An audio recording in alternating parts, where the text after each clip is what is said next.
Well, the US fentanyl epidemic shows little sign of abating. More than 100,000 people died in America last year of an overdose, the majority of which were from synthetic opioids such as fentanyl. It can be up to 50 times stronger than heroin. Our correspondent in San Francisco, James Clayton, has been speaking to a former addict about how it took over his life. Brian was homeless on the streets of San Francisco for 3 years, between 2020 and 2023.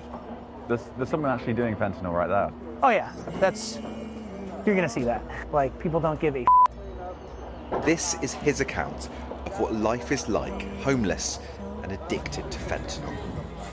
For like a year, I didn't go to sleep on purpose. Where I fell is where I slept. And I always wondered, like, why don't you go and get under cover or something? And it's because you're just exhausted. You're like, just sheer exhaustion, and you lay where you fall, you know? So yeah, I've been there, been there plenty of times.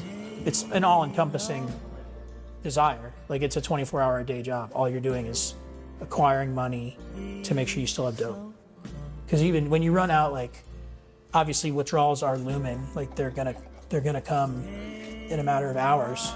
To keep up his habit, Brian regularly stole items from stores and sold them on the streets for his next fix, which he knew could be his last. There was one time we were sitting on a ledge smoking dope, like me and a few guys near the drug dealer spot.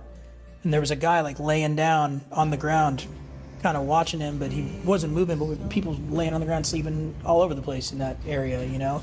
And then somebody went over to him and he was dead.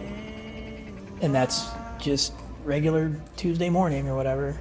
In 2022, Brian's feet were starting to get more and more swollen, a common problem for fentanyl users. He walked with a limp. I had cellulitis, which is a cellular infection in my legs due to poor circulation. On our walk, we run into an old friend whose heavily bandaged legs are dripping wet, likely from a similar infection. Is your leg okay? It's wet. Oh yeah. I don't know what that's from. Yeah, see. That's what happens. It's like weeping wounds. You got to change the dressing all the time. You already know. It sucks. Last year, Brian's legs became septic. I was laying in the BART station unresponsive, apparently, in the chair, and somebody checked on me. It was real hit or miss. They thought I was gonna die a few times. Brian did survive though, and says the experience changed him. He's been clean for nearly a year now.